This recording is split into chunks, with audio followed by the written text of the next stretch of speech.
আসসালামু আলাইকুম, কেমন আছেন সবাই? আশা করি সবাই ভালো আছেন। এখন যাচ্ছি আমরা নীলসাগরের দিকে। আজকে হলো পয়লা বৈশাখ, সবাই সবার ফ্যামিলি নিয়ে যাচ্ছি, আমরাও যাচ্ছি।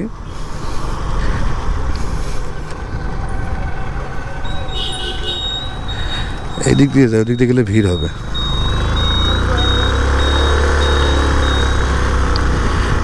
এখানে একটু কনফিউশন ছিল যে ওদিক দিয়ে যাবো না, এদিক দিয়ে যাচ্ছি। হ্যাঁ, সবাই সবার পরিবার নিয়ে যাচ্ছি নীলসাগরের দিকে। কাজবাড়িতে গিয়ে একটু দাঁড়াবো, সাজু আসবে, তারপর আমরা ওখান থেকে রওনা দিব। সামনে শান্ত আছে, শান্ত অফিসের কারণে বেরোতে পারতেছে না, কারণ সে আজকে একটু ব্যস্ততার ভিতরে আছে। আর মাঠে আজকে অনেক ভিড় হবে দেখে বোঝা যাচ্ছে। এখনও কেউ আসা শুরু করে নাই, কারণ যে পরিমাণ রোদ সেটা বলার মতন না। আমরা বেরোয় গেলাম ফ্যামিলি নিয়ে, আজকে বেরোচ্ছি যেহেতু, আমরা একটু দেখে শুনে ধীরে ধীরে যাব। এখন শহরটা হালকা দেখতেছেন, একটু পরে অনেক ভিড় হয়ে যাবে। সবাই বাসা থেকে বের হবে একটু ঘোরার জন্য। বিভিন্ন অকেশনে সবাই বাসা থেকে বের হয় একটু ঘোরার জন্য, আড্ডার জন্য। আমরাও যাচ্ছি আজকে নীলসাগরের দিকে। অনেকক্ষণ ধরে আমরা চিন্তা করতেছিলাম কোথায় যাব, এদিক যাব না ওইদিকে। লাস্টে ফাইনাল হলো যে না, আমরা আজকে নীলসাগরের দিকেই যাব। আমরা ওখানে একটা চা বিরতি দিয়েছিলাম, চা বিরতি দিয়ে আবার আমাদের যাত্রা শুরু হয়েছে। আমরা মোটে যাচ্ছি কয়টা ফ্যামিলি, 1, 2, রোমিও 3, মেজু ভাই 4, স্বপন 5। আমরা 5টা ফ্যামিলি যাচ্ছি নীলসাগরের দিকে। নীলসাগর আমাদের এখানে খুব কমন একটা প্লেস এবং খুব ঐতিহ্যবাহী একটা প্লেস।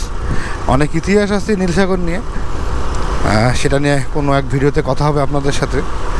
আজকে এমনি জাস্ট ঘোরার জন্য যাচ্ছি, পরিবার নিয়ে জাস্ট খালি ঘুরবো, চলে আসবো। আর রুহুলকে ফোন দেওয়া হয়েছে, রুহুল আছে সামনে।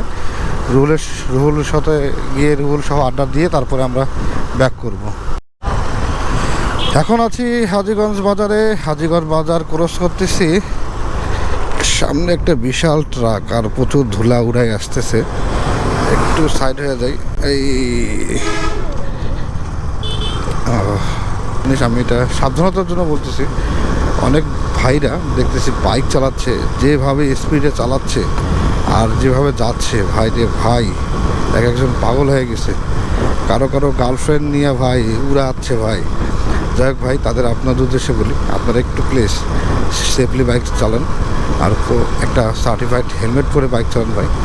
অন্তপক্ষে দুর্ঘটনায় পড়লে জানি আপনার মাথাটা সেফ থাকে। আর কখন দুর্ঘটনা হবে এটা না আপনি বলতে পারবেন, না আমি, সম্পূর্ণটা আল্লাহর হাতে। তো এটা সাবধানতা অবলম্বন করা আপনার দায়িত্ব। অবশ্যই আপনি একটা ভালো মানের হেলমেট এবং সাবধানের সাথে বাইক রাইড করবেন। আমরা এখন ভবানীগঞ্জ বাজারে চলে আসছি।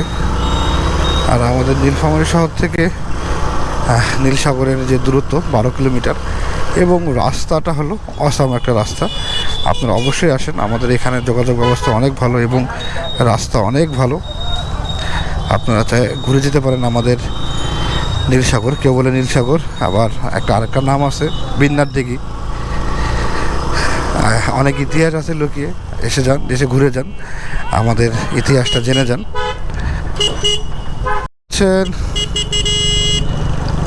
এটা হলো নীলসাগর।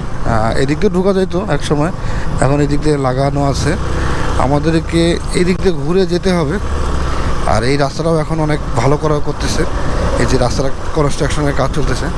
এই যে নীলসাগরের, এটা হলো বাউন্ডারি নীলসাগরের, আপনারা দেখতে পাচ্ছেন। হ্যাঁ, আমাদেরকে ঘুরে একটু সামন দিক দিয়ে যেতে হবে। প্রবলেম হয়েছিল, এই জন্য এখানে একটু দাঁড়াইছিলাম। এই আমরা ঢুকতেছি নীলসাগরের দিকে। এটা হলো নীলসাগরের মেন গেট, নীলসাগর পর্যটন কেন্দ্র। আমরা প্রায় আসতাম আগে, প্রায় বেশ শুক্রবারে করে আসতাম, মাছ মারতে বৃহস্পতিবার করে। অনেক ঘুরছি এক সময় আমরা এই জায়গায়।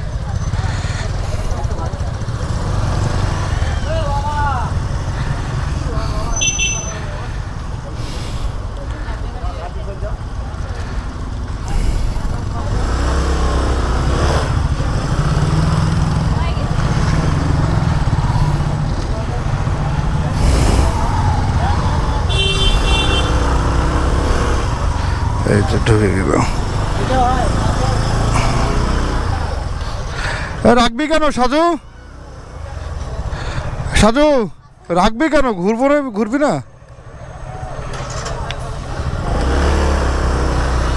সাজু ভিতরে, হ্যাঁ গাড়ি নিয়ে তো যাইতে হবে। গেটের প্রসেসিং শেষ, এখন আমরা যাচ্ছি ভিতরের দিকে। এই হয়েছে হলো আমাদের নীলসাগর দিঘি। এটা আপনারা পজ করে পড়ে নিন এখানকার নির্দেশনাবলীটা। এটা হলো 1 নম্বর ঘাট, এখানে বসে আমরা প্রায় মাছ মারতাম।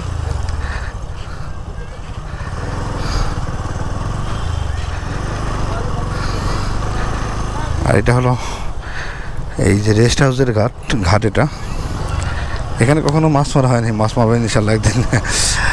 আর নীলসাগর আগের থেকে অনেক ডেভেলপ করার চেষ্টা করতেছে, ভালো একটা পর্যটন কেন্দ্র হয়ে ওঠার চেষ্টা করতেছে।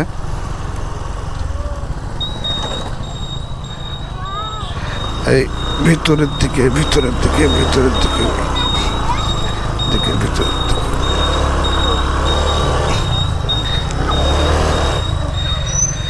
উঠছে। গাড়িটা সাইড করে রাখি আগে।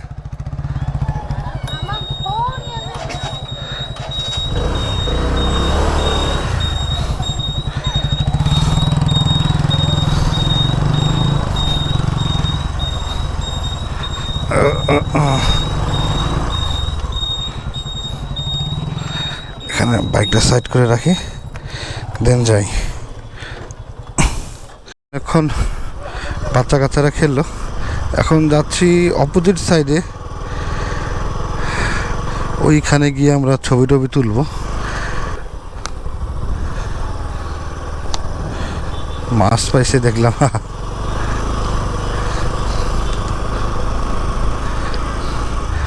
আমাদের আজকের পরিবার নিয়ে ঘুরতে আসছি সবাই নীলসাগরে, অনেক বাইক আসছে এখানে আমাদের।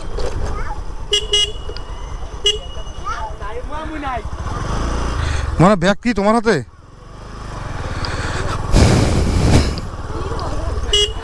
কি বলে বাবু, কি বলে?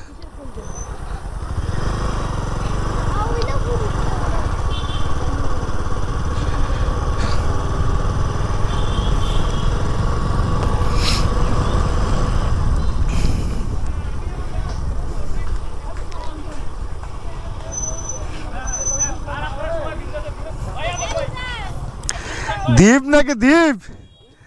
নামো। তুই যে ইলার মাঝে তাতে তো শরম লাগেছে না? তুই সামলাও তাইলে।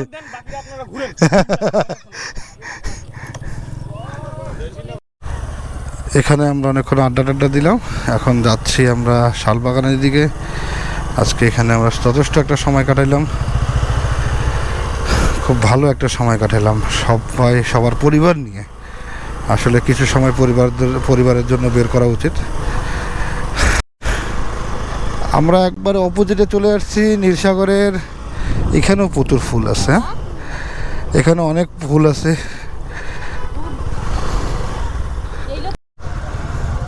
Bye bye Nilsagar. আমরা এখন বেরোচ্ছি নীলসাগর থেকে। সবাই বেরিয়েছে? ও একটু ফাঁকা জায়গায় যায় দাঁড়াই। হ্যাঁ,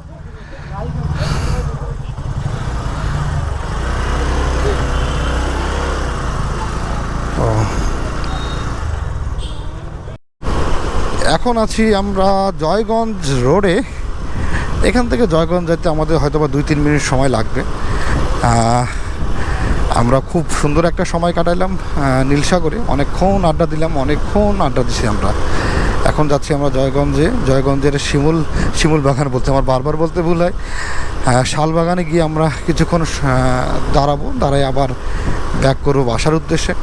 ওখানেই আমাদের আসলে উদ্দেশ্য ছিল নীলসাগর, তারপর একটু সময় যেহেতু আমাদের হাতে আছে সেই জন্য আমরা আবার যাচ্ছি শালবাগানে। আর দীপু বললো যে ভাই আসেন আমাদের শালবাগানটা একটু বের হয়ে যান, এই জন্য আমরা যাচ্ছি হলো জয়গঞ্জের শালবাগানে। এই তো আমরা চলে আসলাম এখন শালবাগানে। কার বাসা? ও আচ্ছা। ও এই যে আমরা এখন শালবাগানে, এটা হলো জয়গঞ্জের শালবাগান। সাজুরা ওইদিকে আছে, এখানে অনেক ভাই ব্রাদার আছে। আমরা একটু আলাদা সময় কাটাবো। হ্যাঁ এইটাকে বলে হলো শালবাগান। হ্যাঁ, মানে তুই ফির আগত আসি বসি আছিস, দুইজনে আলাদা সময় কাটাইছেন নাকি? ও আচ্ছা। এখানেও বের হওয়া শেষ, এখন যাচ্ছি বাসার উদ্দেশ্যে। অনেক সুন্দর একটা সময় কাটালাম আমরা। দীপরা রুহুলরা অনেক সময় দিল আমাদেরকে, সুন্দর আমাদের সময় কাটানো শেষ। এখন যাচ্ছি বাসার দিকে। সবাই ভালো থাকবেন, সুস্থ থাকবেন। নেক্সটে কোনো এক ভিডিওতে দেখা হবে আপনাদের সাথে। ধন্যবাদ সবাইকে। আসসালামু আলাইকুম।